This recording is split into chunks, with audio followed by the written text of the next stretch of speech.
He has defeated 8 current Hall of Famers inducted into the International Boxing Hall of Fame. He is the 8th Division World Champion. Please welcome back to the sport of boxing, the legend Manny Pacquiao! Balahi, yung sumbang. Ingato, tangal, human, nangaway. I miss boxing.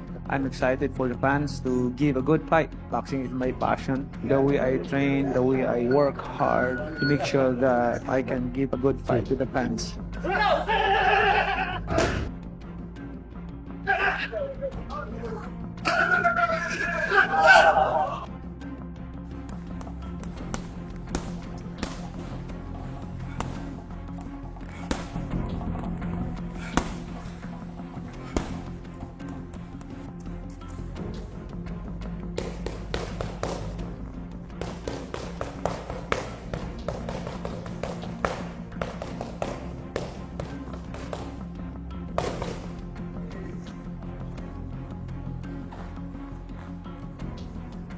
Both Floyd Mayweather Jr. and Manny Pacquiao are pushing themselves to their absolute limits as they prepare for one of boxing's most anticipated rematches. Manny has made it clear he is locked in, fully committed, and ready to put on a show worth remembering. I know he trained hard. He has to defend his belt. I'm a challenger, so I have to make more extra mile to punish myself and able to win the fight. And that's my goal. I'm not underestimating my opponent. I have to make sure that I'm 100% condition. I'm still here. Manny Pacquiao. Manny Pacquiao is back, and he means business. He's not taking his opponent lightly. But make no mistake, Manny believes he is in the best shape of this chapter of his career, and he's confident that advantage will show inside the ring.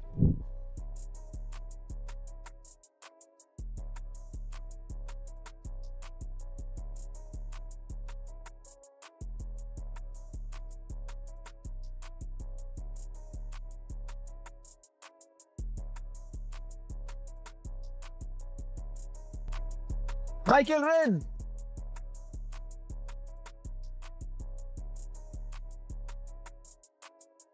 We're not done yet.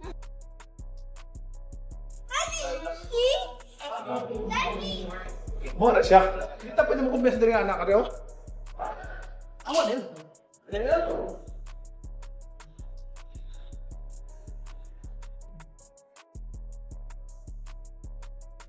Last 30 seconds.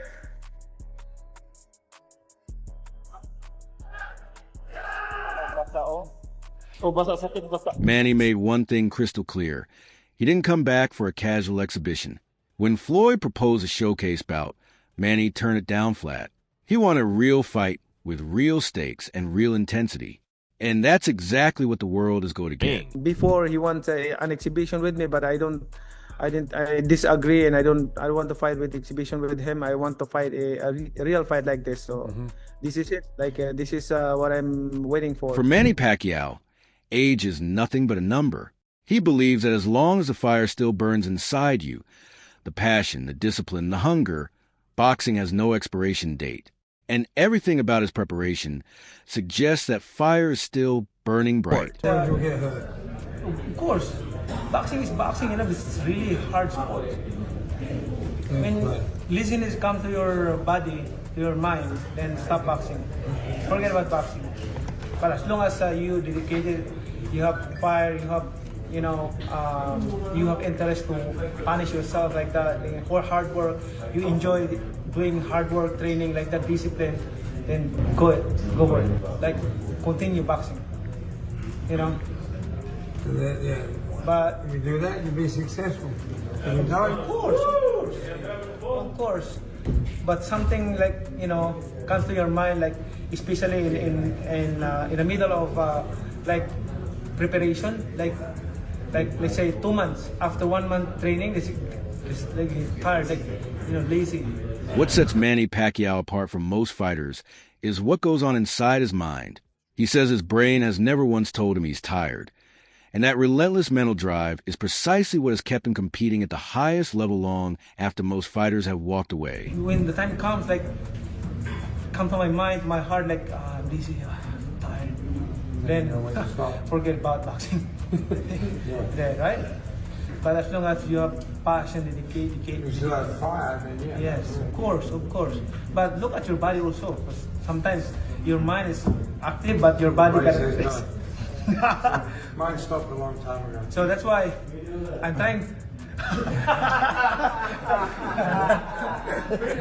I'm trying to push myself, but stop it. Really? Inside Manny's training camp, there's a method that goes beyond conventional preparation. Stick conditioning, a grueling technique designed to build pain tolerance and mental toughness, is pushing Manny's body to places most fighters would never dare to go.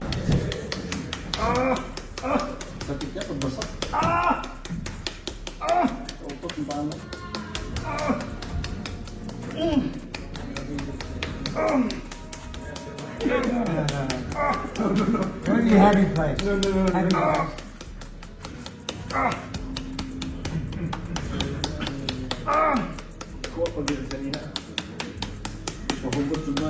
Time.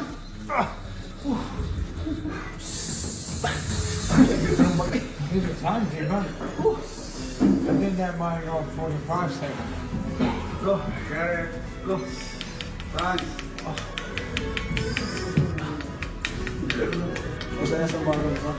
The CEO of Manny Pacquiao Promotions is sending a clear message to anyone underestimating Floyd Mayweather. Don't. Floyd has never been a stationary target, and he's not about to become one now. Expect movement, expect strategy, and expect a man who still knows exactly how to win a fight. I don't think Floyd will ever be a stationary target. I think Manny knows that. I don't think Floyd by any means is an easy fighter, or an easy opponent. Don't expect Floyd to be a stationary target. That's not Floyd. Floyd is Floyd. I mean, there's a reason why he's nicknamed the greatest of all time. There's a reason why he's the GOAT. There's a reason why he's 50-0. And there's a reason. There's a bigger reason why he's agreed to step back in the ring, and that's because Floyd is Floyd. And of course, Manny's Manny, Floyd is Floyd, and Floyd's not just gonna step into something knowing that Floyd plays to win, as does Manny. So it's going to be very, very good. On the medical side, there are no red flags for either fighter. Both men have undergone full physicals, and both are fully insured heading into fight night. As far as health and safety are concerned, this bout has been cleared on every front. Considering Floyd's 49 and Manny's 47.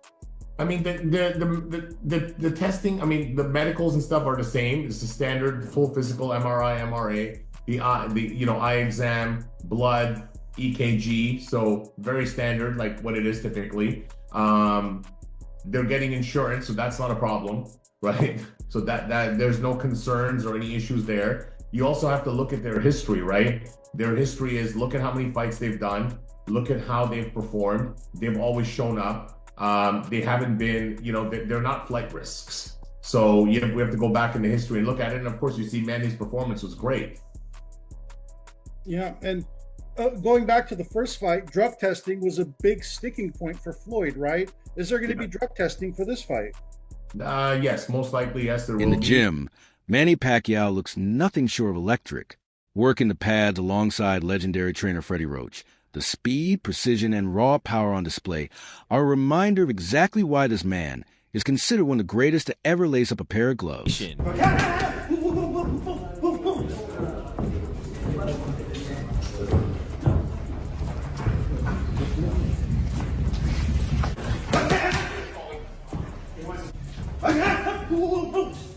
Time out.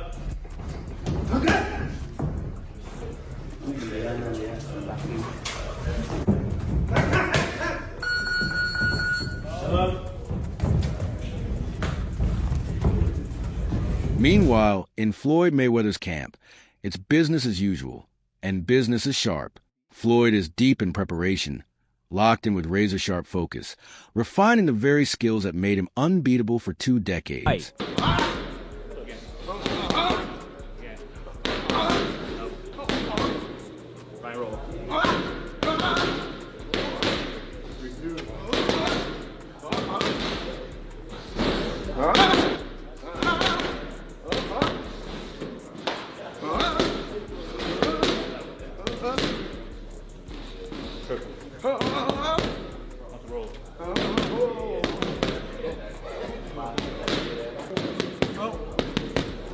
On the pads, Floyd Mayweather looks every bit the champion he has always been. The combinations are crisp, the timing is precise, and the intensity leaves no doubt. Floyd Mayweather is not here to simply show up. He is here to perform.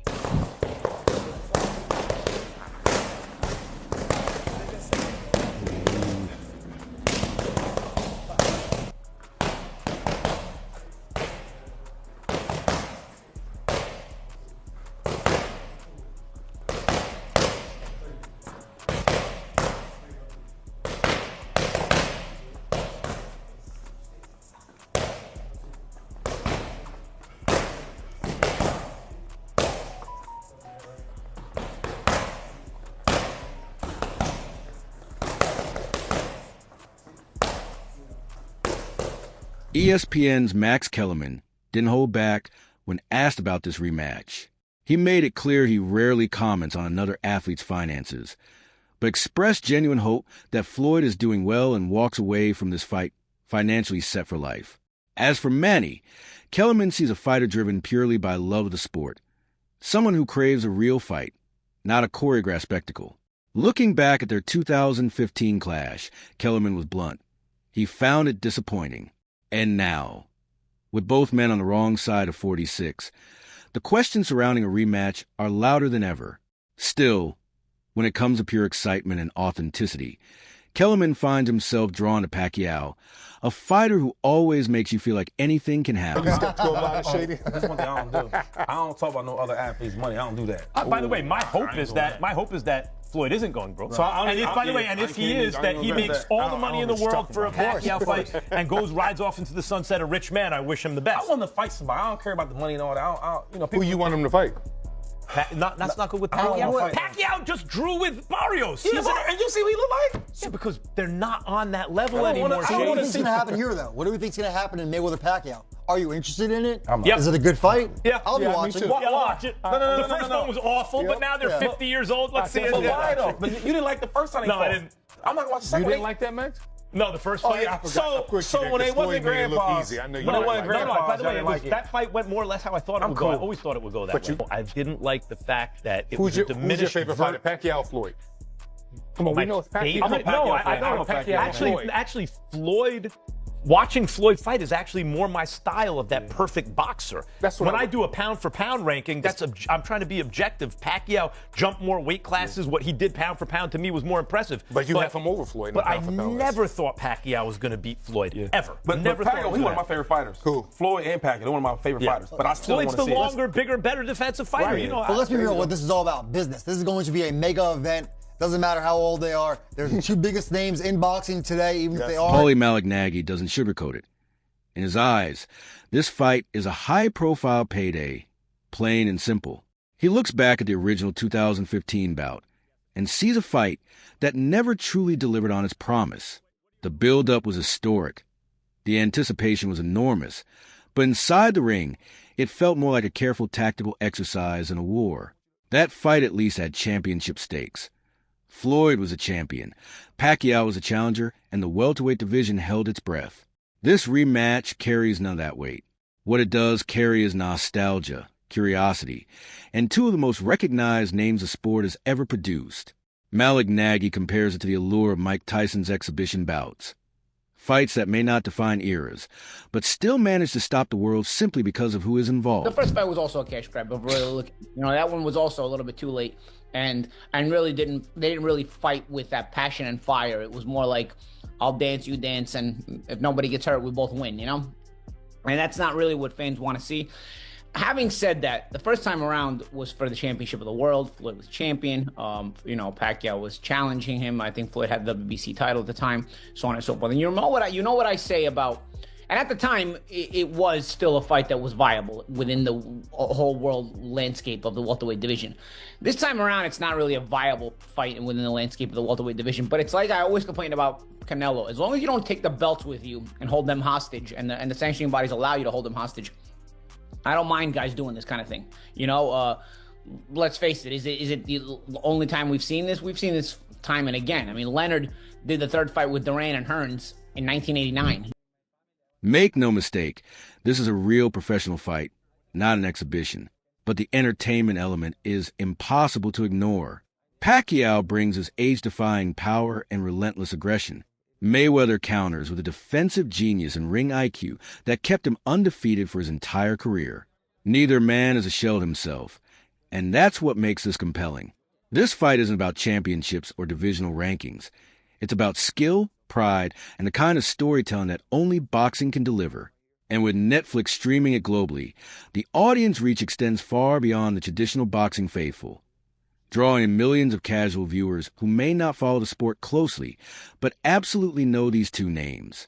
As Max Kellerman once said, when boxing comes together properly, it stops the world, and the world is watching. I mean, the rematch with Hearns and the third fight with Duran, you know? So you know, and I think those sold pretty well, pretty good as well. You know, people got into it. Were they kind of duds? Yeah. I mean, the third Duran and Larin fight at the Mirage, people kind of are probably more forgetful about it, but regardless, the nostalgia aspect of it, like the champ said, is going to attract people. It's going to, you know, make people curious. There's also the aspect of it where the new fan base is always curious about the old time fighters, which is why Tyson always gets views even today, because people are always curious about the Mike Tyson mystique, the Mike Tyson effect. So people that weren't able to be alive and wake up the morning of a Mike Tyson fight to know what that feels like, you know, want to feel that today. I promise you, it's nothing like it was in 1989 with Tyson, no matter what you guys want to feel.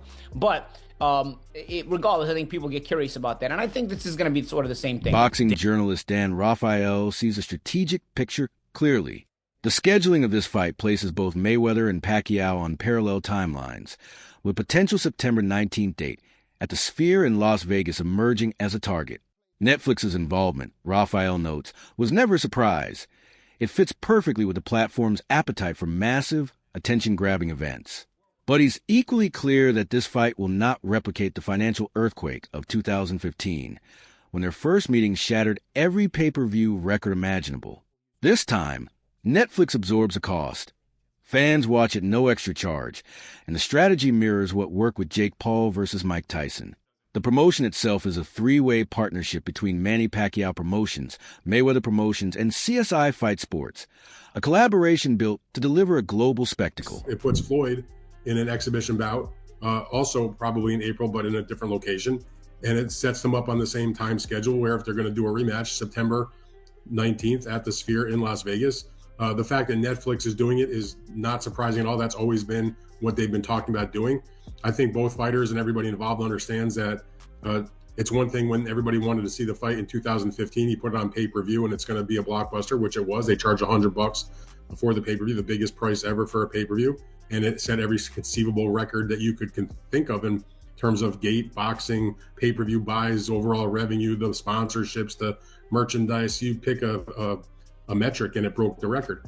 That would not be the case now, 11 years down the road, since they first fought in 2015. So they needed somebody to put up big money, and it really fits the profile of what Netflix is trying to do. Dan Rafael may not be counting down the days, but he acknowledges one undeniable truth.